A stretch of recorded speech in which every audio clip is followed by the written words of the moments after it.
नमस्कार। आज के इस एक्सप्लेनर में हम एक बहुत ही दिलचस्प गहराई में उतरने वाले हैं। हम अक्सर सोचते हैं ना कि यार ये प्राचीन ग्रंथ तो बस अध्यात्म या दर्शन की बातें हैं, पर सच बताऊं, आज हम भगवत गीता के ऐसे श्लोक को डिकोड करेंगे जो सीधा हमारे आज के कॉर्पोरेट स्ट्रेस और करियर की असुरक्षाओं पर चोट करता है। ये हजारों साल पुराना श्लोक आज के हमारे मॉडर्न लाइफ का एकदम सटीक मनोवैज्ञानिक विश्लेषण करता है। तो चलिए बिना किसी देरी के शुरू करते हैं।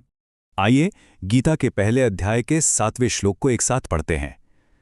अस्माकं तु विशिष्टा ये तान् निबोध द्विजोत्तमा नायका मम सैन्यस्य संज्ञार्थम तान् ब्रवीमि ते। 7। अब जरा कुरुक्षेत्र के उस मैदान की कल्पना कीजिए। दुर्योधन अपने गुरु द्रोणाचार्य से कह रहा है कि हे ब्राह्मण श्रेष्ठ, अब आप हमारे पक्ष के उन प्रमुख सेनापतियों के बारे में भी जान लें जो मेरी सेना का नेतृत्व करने में विशेष रूप से योग्य हैं। देखने में लगता है कि वो अपनी सेना की तारीफ कर रहा है ना? पर असल में कहानी कुछ और है। उसने अभी अभी पांडवों की विशाल सेना देखी है और उसके अंदर गहरी घबराहट पैदा हो गई है।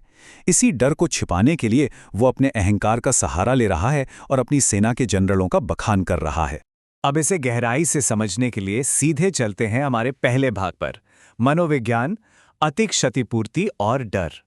मॉडर्न साइकोलॉजी में इसके लिए एक बहुत ही सटीक शब्द है, ओवर कॉम्पेंसेशन, यानी अति क्षतिपूर्ति। दरअसल होता क्या है कि जब कोई इंसान अंदर से बहुत डरा हुआ, असुरक्षित या खुद को अयोग्य महसूस कर रहा होता है, तो वो बाहर से अपनी ताकत, अपने पद या अपने संसाधनों का जरूरत से ज्यादा दिखावा करने लगता है। दुर्योधन का अपनी सेना के जनरल्स की गिनती करवाना कोई सच्चा कॉन्फिडेंस नहीं था। वो एक मुखौटा था ताकि हार का जो डर उसके मन में बैठ गया था, उसे गुरु द्रोणाचार्य के सामने किसी तरह छुपाया जा सके। और यहीं से जन्म लेता है इम्पोस्टर सिंड्रोम। ये एक ऐसा साइकोलॉजिकल पैटर्न है जहां व्यक्ति को बार बार लगता है कि वो किसी बड़े जिम्मेदारी के लायक नहीं है। उसे हमेशा एक डर सताता रहता है कि कहीं लोगों के सामने उसकी सच्चाई या कमजोरी पकड़ी ना जाए। दुर्योधन भी तो ठीक यही कर रहा था ना। उसे लगातार अपने गुरु से वैलिडेशन चाहिए था। तो यहां सबसे बड़ा पॉइंट यह है कि बाहर से जितना बड़ा अहंकार दिखाया जाता है, उसके पीछे छिपी असुरक्षा और डर उतना ही गहरा होता है।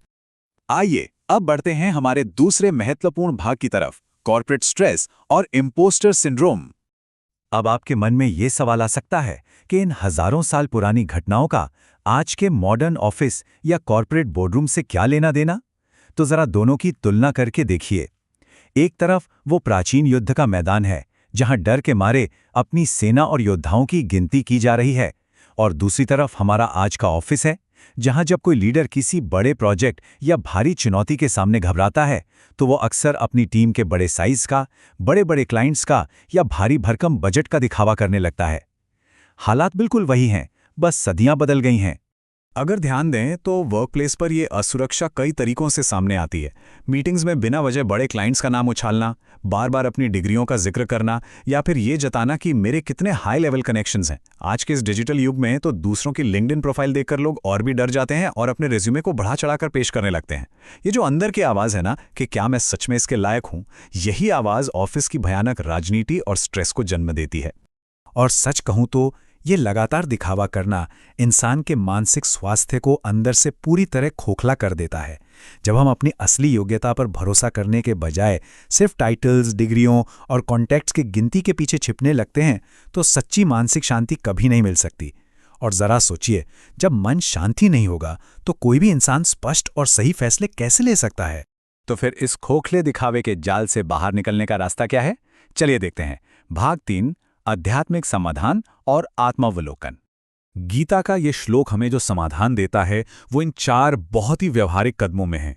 पहला, सेल्फ ऑब्जर्वेशन, यानी आत्म अवलोकन का अभ्यास करें, खुद की गहराइयों को समझें। दूसरा, अपनी अंदरूनी असुरक्षाओं से भागने या उन्हें छुपाने की बजाय उन्हें स्वीकार करें, क्योंकि सच्ची ताकत रियलिटी को अपनाने में है। तीसरा, बाहरी दुनिया से हर समय वैलिडेशन मांगना बंद कर दें। आपका जो असल काम है वही आपकी पहचान है। और चौथा, जब भी अंदर से डर लगे तो उस पर अहंकार का मुखौटा मत चढ़ाइए, बल्कि उस डर को एक संकेत समझिए कि अभी आपको और तैयारी करने की जरूरत है। तो इस विश्लेषण को हम एक बहुत ही गहरे सवाल के साथ खत्म करते हैं। क्या हम सच में अपने भीतर के असली डर का सामना कर रहे हैं या बस अपने कॉर्पोरेट मुखौटों के पीछे छिप रहे हैं? हमेशा याद रखिएगा, सच्चा योद्धा वो नहीं होता जो दूसरों को डराने के लिए बस अपनी सेना की गिनती करता रहे, बल्कि सच्चा योद्धा वो है जो पूरी ईमानदारी के साथ अपने खुद के डर का डटकर सामना करता है।